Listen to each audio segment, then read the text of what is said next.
Hello and welcome to another Field Focus. So today I want to talk to you all about distribution. How do we make book distribution sexy? Well, I'm sure you've got this whole dream and concept of you write a book and somehow it's in all the stores. It's on displays, you're on billboards, and your book is flying off the shelves. That is every author's dream. That's my dream. That's my dream for me. It's my dream for you. But the big question is, there's a number of questions. So number one, how do you make that happen? A lot of hard work, effort, building relationships over time. Two, who do you need to become in order to have books that fly off the shelves, to have your face on billboards, to have on TV, to be talking about your book on stages? Well, you need to become visible, number one. People need to know who you are. Your name needs to come to the forefront of people's minds when they think of your brand and what you stand for. You know, so in the training here on the Authors Academy at Stage 2 in Brand, you need to actually do all of that so you know inside out who you are, what you stand for, what your brand's message is, your strategy, your identity. Then you plant those roots firmly and they go deeper so you can grow taller. It's like the roots of a tree. They're just little at the beginning. And then as the tree grows, the root system just spreads out and really hugs the earth to keep the tree upright. You know, oak trees that are hundreds of years old, tall pine trees. So in terms of having your book distributed, yes, there's lots we can do by not being visible. Like we can guarantee it in over 200 countries and 40,000 outlets. We can guarantee that as a publisher. But what we can't guarantee, no publisher can, including the top traditional publishers, is who's going to walk through the door and buy that book. For certain authors, and these are top 0.1%, like your Dan Browns, your Stephen Kings, your J.K. Rowlings, all of these people have got a credibility as an author that people are hungry for more. So therefore, when you hear J.K. Rowling's got a new book, Dan Brown's about to bring out his next book, people are pre-saling, they're paying, they're parting with their money because they have got something to base that on. But they weren't always like that. So who do you need to become? Is another question. The other thing is you need to, and this is what we're going to talk a wee bit more about today, is you need to understand the distribution of a book in order to know how it works. And that ties in with the whole visibility. Who are you?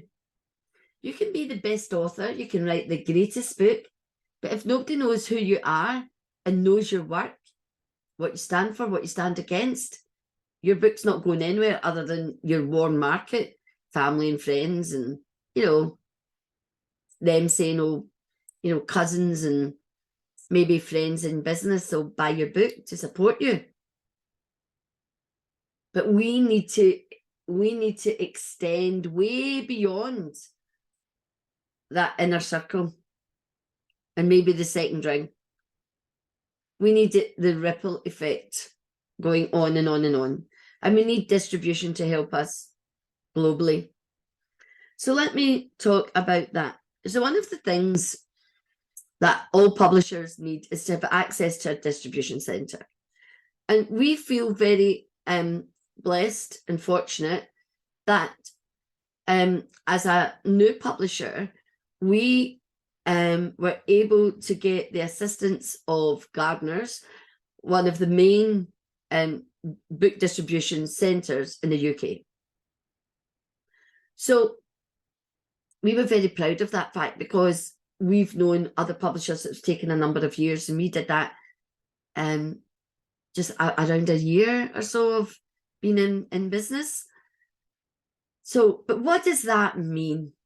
Why is being in Gardner's so important? Because think of Gardner's like real estate. Real estate. They've got warehouse, and in that warehouse, they have all these shelves. And in that warehouse, they store books. Now, go to maths, there's only a certain amount of capacity that can hold the books.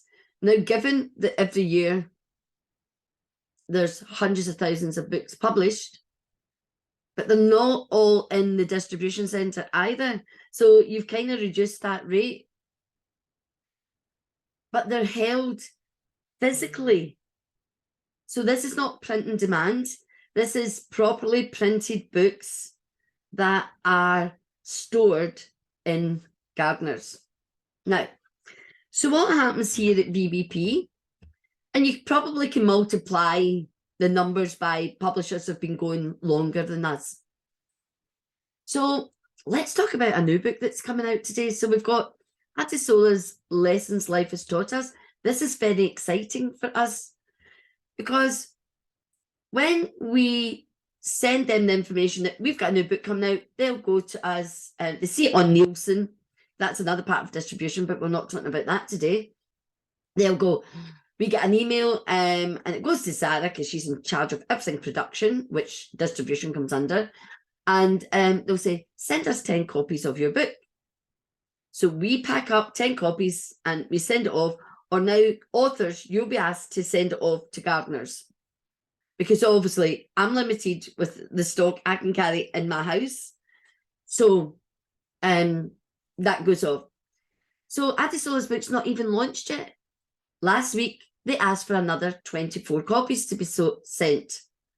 And today, they've asked for another 36 copies.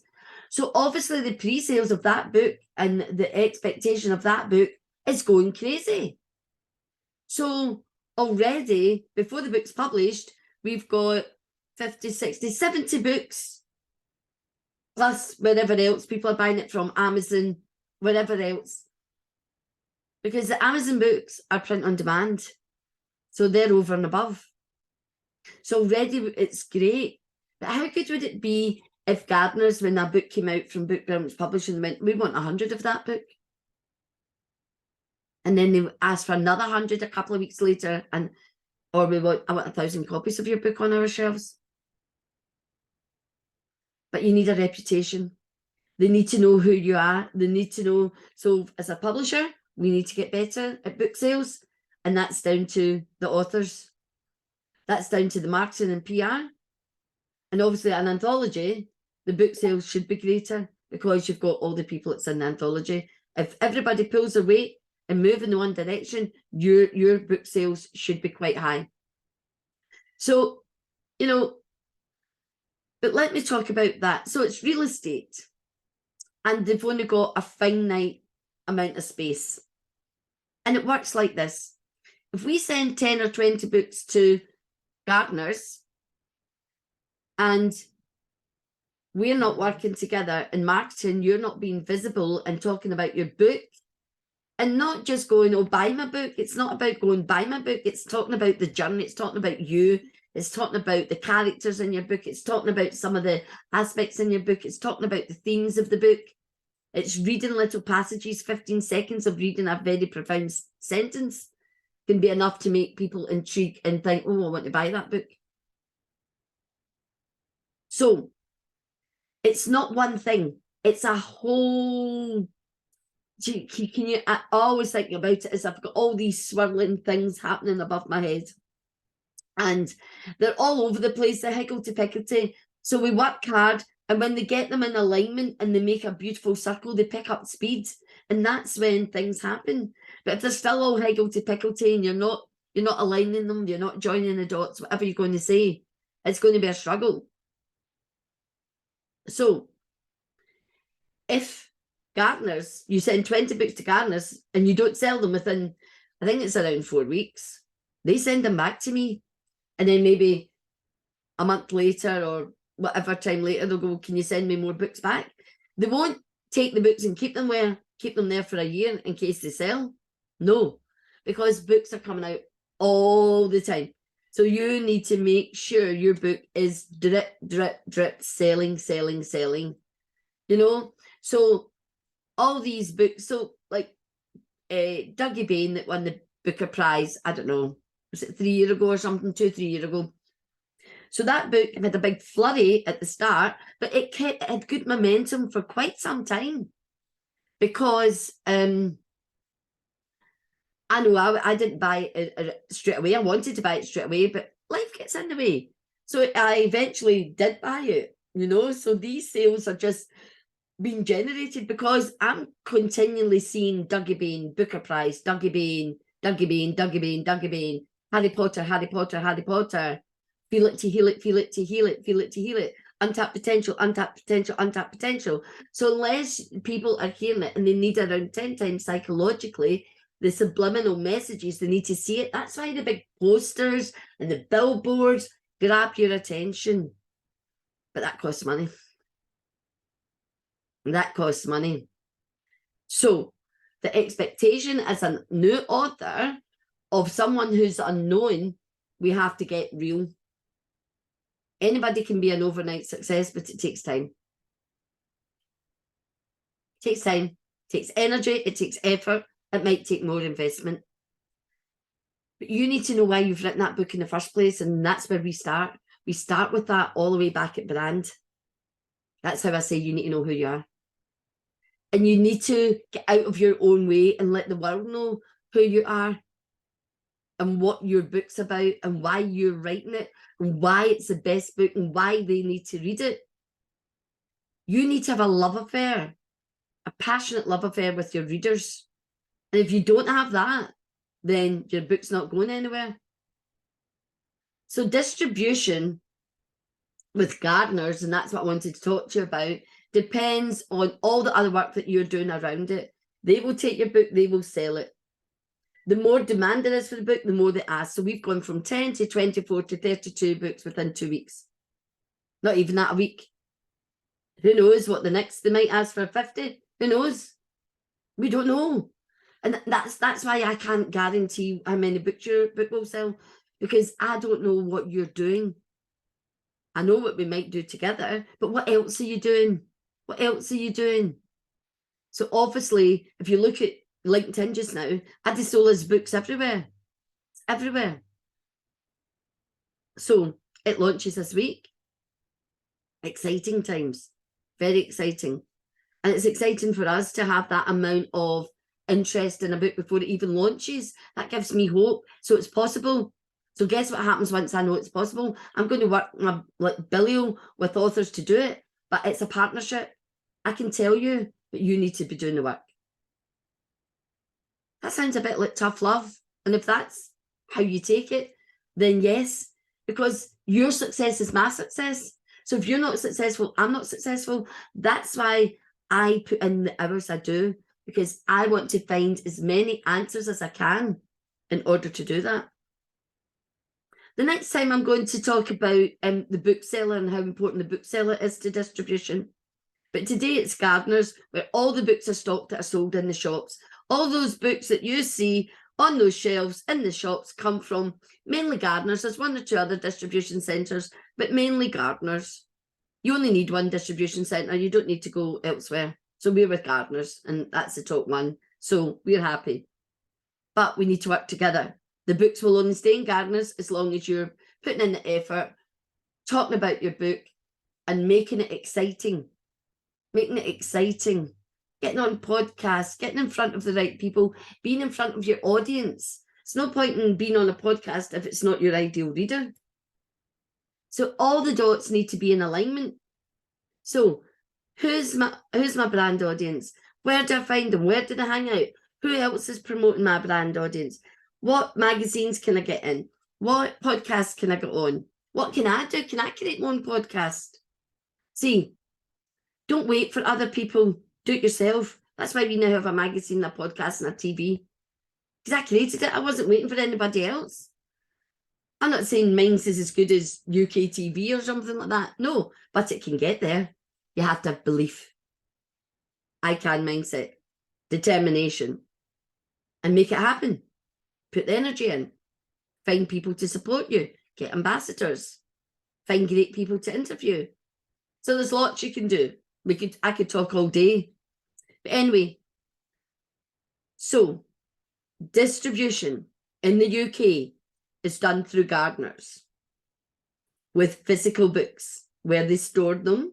If you don't sell them, they return them to the publisher. So therefore, it needs to be, you need to have a strategy for marketing and PR that is just going on all the time. But the most important thing, here's the secret sauce. Secret sauce is you've got to enjoy that journey. If you go, oh no, marketing, oh, you need to talk to me and we find what it is you love to do in order to market your books, and we do that. You do what you love and love what you do. That's my mantra. And it's the same with your books. You have to love what you do what you love around the marketing of your book. And not giving up, knowing that what will happen. Books are sold. I speak to authors and they go, oh, I was speaking to somebody and they told me they're in the middle of reading my book. Well, I didn't know that. No, you're not going to know who's ordering your book and who the reader is, and neither will we. All these people don't, when you buy a book, they don't go, what's your name and address so I can tell the author? You know, it's a product. It's like Heinz baked beans. They don't know who's buying their baked beans. Do you know what I mean? Same with a book. Book's a product. A book's a product into your life. It's a product you can use to better your life, better the lives of others. It's got value. So distribution, sell your books, they'll ask for more. Don't sell your books, they send them back. It's as simple as that. It's like shops, no matter what shop you go in, they've got an infinite space. So they have so much in, they want to sell it at full price, then they'll have a sale, then they'll get rid of that. I don't know what they do with that, but it must go somewhere. I'll go to outlets, and then they get a new stock, sell that, and the cycle continues. It's the same with books. Same with books.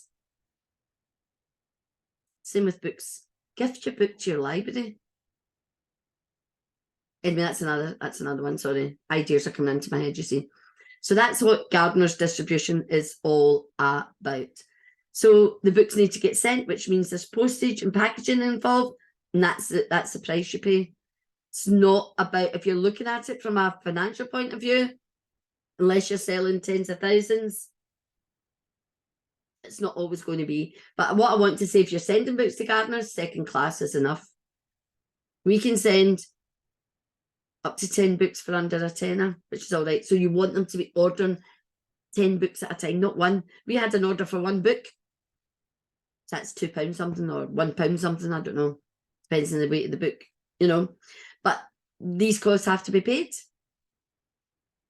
So that's gardeners. That's part of distribution. Come back and let's talk about the bookseller next time and how the bookseller helps the distribution. Okay, so this is Brenda saying, be brilliant. Much love, and until next time. To the bit.